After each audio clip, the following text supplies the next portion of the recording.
پھر آگے ایک دھمکی لگاتا ہے، اور اگر تو نے میری نہ مانی، تو نے کہا ساری ملاؤں کی باتیں ہیں، اور تو اپنی مرضی پہ چلا، تو پھر میری بات یاد رکھ، یہ چیلنج ہے تیرے رب کا، اتعبتک فیما ترید ولا یکون الا ما ارید، میں تمہیں تیری زندگی میں تھکا دوں گا۔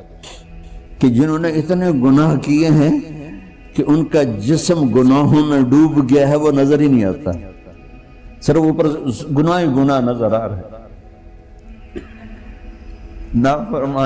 نافرمانیاں نظر آ رہی ہیں، ان کا اپنا وجود اس میں نظر ہی نہیں آ رہا۔ اللہ کہہ رہا ہے یا عبادی، اور تسی بھی میرے ہی ہو، آ جاؤ آ جاؤ۔ بتاؤ ایسے مہربان رب سے بغاوت کرنا ہے کوئی غیرت کی بات؟ چند روزہ زندگی کے پیچھے، چند ٹکوں کے پیچھے، چند پیسوں کے پیچھے، بھائیو اللہ ایک ذہن بناتا ہے کہ تم جہاں بھی ہو اللہ کی طاقت کے نیچے ہو، اللہ کے سائے کے نیچے ہو، اللہ کی قدرت سے باہر نہیں ہو۔ قل ارأيتم ان جعل الله عليكم الليل سرمدا الى يوم القيامة من اله غير الله ياتيكم بضياء افلا تسمعون، مجھے بتاؤ اگر میں رات کو کھڑا کر دوں، اللہ اکبر، اور سورج کو نکلنے نہ دوں، تو کوئی ہے جو رات ختم کر سکے؟ کوئی ہے جو سورج کو لا سکے؟ تو تمہاری زمین کا ٹیمپریچر اتنا مائنس میں جائے گا کہ تم سارے ہی برف بن جاؤ گے۔ پھر اللہ کہتا قل ارأیتم ان جعل اللہ علیکم النہار سرمدا الى یوم القیامہ من الہ غیر اللہ یاتیکم بلیل تسکنون فیہ افلا تبصرون، مجھے بتاؤ اگر میں دن کو کھڑا کر دوں، آسمان کے وسط میں سینٹر میں سورج کو کھڑا کر دوں، اسے ڈوبنے نہ دوں، کوئی ہے تیرے رب کے سوا جو اس کو لے جائے اور جا کے وہاں غروب کر دے؟ اس طرح اللہ ذہن سازی کرتا ہے۔ اگر سورج ڈوبے نہیں تو چند دن میں ساری زمین کو آگ لگ جائے گی، چند دن وہ نکلے نہیں تو زمین فریز ہو کے پوری کی پوری فریزر بن جائے گی، ہم بھی اس میں برف بنے پڑے ہوں، اور اگر وہ ڈوبے نہیں تو پوری دنیا کو آگ لگ جائے گی۔ تو اللہ تعالیٰ اس طرح قرآن کی آیات اور واقعات سے بھائیو ایک ذہن بناتا ہے کہ یہاں وہ ہوتا ہے جو اللہ چاہتا ہے، اور تم کہتے ہو ساڈا بھی پورا ہوئے، تو آگے اللہ تعالیٰ ایک ڈیل کرتا ہے، کہتا ہے بڑا سوکھا کام ہے، کوئی مسئلہ ہی نہیں، فَإِن سَلَّمْتَ لِي فِي مَا أُرِيد، یہ میں نے جملہ ابھی نہیں پڑھا تھا، اب پڑھ رہا ہوں، فَإِن سَلَّمْتَ لِي فِي مَا أُرِيد كَفَيْتُكَ فِي مَا تُرِيد۔ میرے بندے، تم گلاسگو میں، ڈنڈی میں، ایڈمبرا میں، مدرول میں رہتے ہو، یا مدینے میں، یا مکے میں، یا جدے میں، تم یہاں اس چند روزہ زندگی میں وہ کر دو جو میں چاہتا ہوں، یہاں وہ کر دو جو میں چاہتا ہوں، اس کے پیچھے نہ بھاگو جو تم چاہتے ہو، تم یہاں وہ کرو جو میں چاہتا ہوں، تو کیا ہوگا؟ کفیتک فیما ترید، میں تیری ہر چاہت پوری کر دوں گا، تیری ہر چاہت پوری۔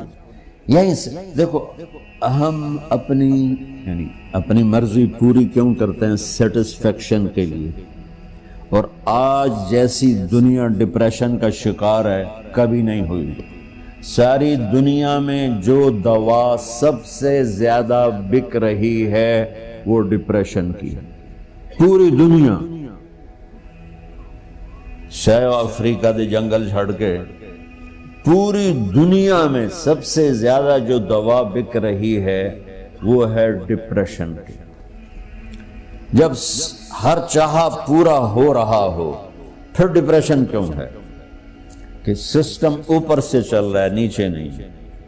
کیا لطف انجمن کا جب دل ہی بجھ گیا، اللہ دل کو کی خوشیاں نکال لے تو دنیا کی کوئی رونق اللہ کی قسم آپ کو خوشیاں نہیں دے سکتی، اور اللہ دل میں خوشیاں بھر دے تو موت کو بھی ہنستے ہوئے گلے لگاؤ۔ میرے نبی کے نواسے نے کربلا میں کس خوشی سے موت کو گلے لگائے، کس خوشی سے اولاد کو ذبح کروایا، کس خوشی سے سر کو نیزے پہ چڑھوایا۔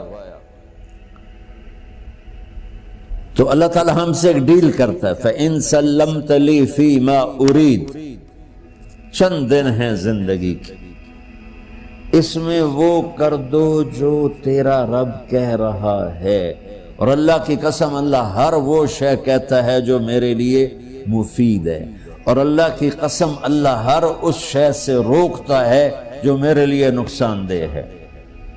تو پھر اللہ کہتا ہے کفیتک فی ما ترید، جو چاہو گے کر دوں گا۔ یہیں سے شروع کر دوں گا، پھر آگے ایک دھمکی لگاتا ہے، فَإِن لَّمْ تُسَلِّمْ لِي فِي مَا أُرِيدُ، اور اگر تو نے میری نہ مانی، تو نے کہا ساری ملاؤں کی باتیں ہیں، اور تو اپنی مرضی پہ چلا، تو پھر میری بات یاد رکھ، یہ چیلنج ہے تیرے رب کا، اتعبتک فی ما ترید ولا یکون الا ما ارید، میں تمہیں تیری زندگی میں تھکا دوں گا، جس کو آج ڈپریشن کہتے ہیں، میں تجھے تیری زندگی میں تھکا دوں گا، تیری خواہشات پوری کر کے بھی تجھے رلا دوں گا، اور پھر آخر میں ہوگا وہ جو تیرا رب چاہتا ہے۔ تو اس تھوڑی سی زندگی میں کیوں نہیں وہ کر لیتے ہو جو وہ کہہ رہا ہے؟ وہ میرا رب ہے، میرا باس، میرا رب۔ باس کو صرف آرڈر دینے آتے ہیں، چونکہ وہ خالق نہیں، اس نے مجھے بنایا ہے، وہ مجھ سے پیار کرتا ہے۔ کل ہی